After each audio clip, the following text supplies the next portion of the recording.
Y a-t-il des choses à rajouter dans nos prières depuis Rosh Chodesh Nissan? C'est vrai qu'on a hier, mais nous on va selon l'ordre du livre, donc des fois ça tombe d'autres choses. Oui, depuis le jour de Rosh Chodesh Nissan, il y a une habitude rapportée dans le Shulchan Aruch. Nous lisons à la fin de la prière la paracha des princes d'Israël, paracha Nesim, n'est-ce pas? Pendant chaque jour jusqu'au 13e jour, que vous trouverez au bout du Siddur. Le Mishkan fut inauguré depuis Rosh Chodesh Nissan. Et chaque jour, un prince amenait ses sacrifices d'inauguration. Nous captons, en relisant ces passages, le flux d'abondance et de sainteté correspondant à chaque tribu. J'ai rajouté aussi autrefois dans la Shiur, dans Pirkei Avot, quand on lit les Tanaïm, à ce moment-là, on est en train d'éveiller le mérite de ces Tanaïm, qui va nous aider, qui va nous propulser et nous faire avancer dans la voie de Hachem.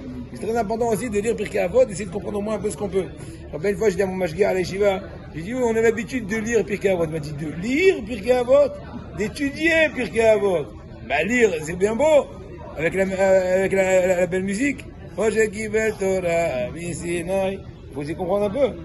Le Yiraton qui suit est également important avec différentes demandes à Hachem vis-à-vis des âmes. C'est très bien que par rapport à l'Hida, Benoît Haïm, c'est celui qui a institué toutes les filotes chaque jour par rapport à ces Nessi'im. Depuis Rosh Chodesh Nissan, nous recherchons aussi activement à faire la bracha sur les arbres. Il y en a qui permettent aussi même faire maintenant, tant qu'il y en a en floraison, celui qui n'a pas eu l'occasion de faire, les cataléens peuvent faire maintenant. Les femmes aussi peuvent la faire, c'est une discussion. Il est préférable de la faire seule le jour même de Rosh Chodesh.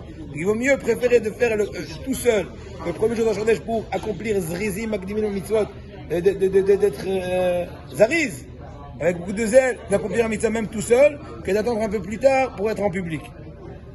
Moi, en général, même Birkat HaLevana, je fais ça. Birkat HaLevana, il y en a qui attendent Motzei Shabbat. Il y a un avis comme ça, c'est sûr. Pour être bien habillé et en public. Mais moi, j'ai peur d'oublier, j'ai peur de rater la mitzvah. Première occasion, je le fais même tout seul. Si je peux trouver quelqu'un, tant mieux. Mais sinon, je vais pas. Les femmes aussi peuvent la faire. Pour ce, il faut 2 arbres fruitiers en fleurs. Les fleurs doivent être clairement visibles. Certains pensent qu'à posteriori, si vous n'avez qu'un seul, cela suffirait. Il y en a qui en mettaient même un seul arbre. Ne vous contenez pas de lire la bracha. C'est très bien abordé dans la lecture de la bracha de Birkat HaIlanot. On est en train de réparer les âmes qui sont incarnées dans tous les végétaux. C'est le moment de faire chesed avec eux.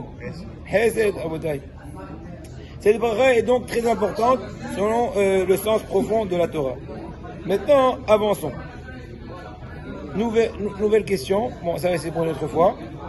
Je vais continuer. Tu peux rester comme ça. Bon, maintenant, on va passer dans Ilchot Shabbat. Ilchot Shabbos. Voilà, on est déjà là. Voilà. Maintenant, regardez.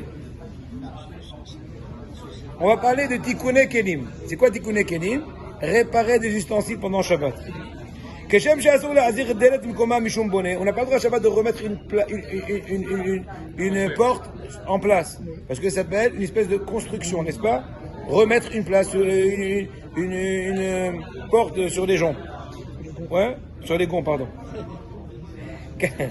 Car Asur Litkoa Yadid Badelet. On n'a pas le droit non plus de mettre une poignée sur la porte Shabbat. Share Ina Aset Karet Madelet. Oulam Yadid. Des fois, il y a des poignées qui sont amovibles. Voilà, on tire, on remet les trucs. Une espèce de clé à monnaie, quoi. Voilà. Donc, dans ce cas-là, on aura le droit de l'ouvrir et de refermer Shabbat, parce que c'est comme, donc, une clé. Ouais, même qu'une clé, tu as le droit de tourner la serrure de par la clé. Là aussi, tu peux utiliser cette poignée là, qui est amovible, comme tu dis bien. Elle est pas fixe. Dès Chitparka Miteva ou Meharon, s'il y a une porte qui s'est détachée de Teva, donc d'une espèce de, on va dire, de case, ou de Aaron, ou d'un placard, pourquoi? Parce qu'en général, cette porte-là, elle est fixe, et là, tu es en train de la remettre, c'est un problème. Là, vous avez que standard, donc c'est ce pupitre-là. Là, c'est pas le cas, mais des fois, il y a aussi des vis, comme certains autres. Des vis pour pouvoir régler la hauteur de la table. Dans ce cas-là, est-ce qu'on a le droit d'utiliser Shabbat? Oui, étant donné que c'est voué de façon régulière à faire ça. Donc, encore une fois, c'est pas que tu es en train de créer une nouvelle auteur ou une nouvelle basseur, j'en sais rien. Il n'y a pas de problème. Moutar la nuagbiya, mi pene, chez Karder, chez Mouche, c'est la façon d'utiliser. Et c'est vous à cela. Moutar, les kavel, mishkefet, lat'ima, nir'iyat tova yoter. Kevan, j'ai d'autres chez Moucha. Alors là, j'ai pas très bien compris. Avançons. Apparemment, il parlerait de réglage de lunettes, mais j'ai pas très bien compris le cas de figure. Milou Sharon, est-ce qu'on a le droit de remonter une montre mécanique? Alors là, il y en a qui interdisent, et qui permettent. Ceux qui interdiraient, qu'est-ce qu'ils diraient? Ça s'appelle Metaken Mana. C'est quoi Metaken Mana? Je suis en train de confectionner un ustensile. C'est-à-dire que jusque-là, imaginons si la montre, elle était complètement arrêtée. Et tu es en train de la remonter à zéro, tu lui as fait revivre. Tu lui fais un électrochoc. Donc est-ce qu'on a le droit ou pas? Alors, on va voir. Écoutons ce qu'il va lui dire, après moi je vais agrémenter. Moutar les malot Sharon Mechani. Il veut permettre de remonter une montre mécanique.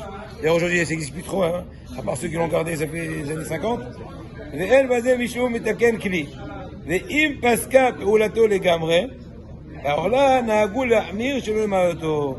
Donc là il veut dire que s'il est complètement arrêté, il y en a qui ont l'habitude de s'abstenir. D'accord? Et kol sheken shemutar la'anod sha'on. Là, vous connaissez comment les montres à vibration.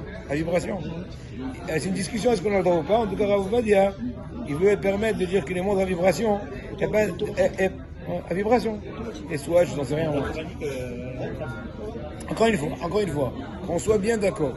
À partir du moment que la chose est en rapport avec un système électronique, non. On parle que tout est que mécanique. Oui? Dans ce cas-là, il y en a qui disent que puisqu'au moment de ta vibration, tu n'es pas en train d'avoir une intention de remonter ta montre, ce serait permis. Maintenant, Moutar, il veut aussi permettre de régler les aiguilles de l'heure, à condition qu'au moment du réglage des aiguilles, tu n'es pas en train de causer une interruption du fonctionnement du mécanisme de ta montre. Adachat chez Mishkafim, Chatem et Koma, Vezeko Mishkafim Merod. Alors, c'est un idouche. Vous voyez, par exemple, imaginons quelqu'un, sa lentille, sa lentille de ses lunettes est tombée. Et il ne peut pas s'arranger ça. Il y en a qui permettraient de la remettre de façon faible. Je n'ai pas dit de la replanter bien. De façon, non, sans la visser, et de façon fébrile, histoire de finir le Shabbat tranquillement. Mais il est vrai qu'il faut être très habile dans cela, parce que des fois, en 2-2, tu peux t'oublier, commencer un peu à pousser, un peu à juste... Quand je dis, comment c'est fait alors ça? Les verres. Excusez-le. Le verre. J'ai pas de lentilles, c'est parce que les lentilles. J'ai dit les lentilles. Bon, avançons encore une petite halakha avant de faire de 3 minutes de moussa. Bon, on a le droit de mettre, les lentilles de contact dans le liquide en question, afin qu'ils ne vont pas se détériorer pendant Shabbat. Bon, maintenant, on va passer de nouveaux sujets. Vas-y, tu peux passer le truc.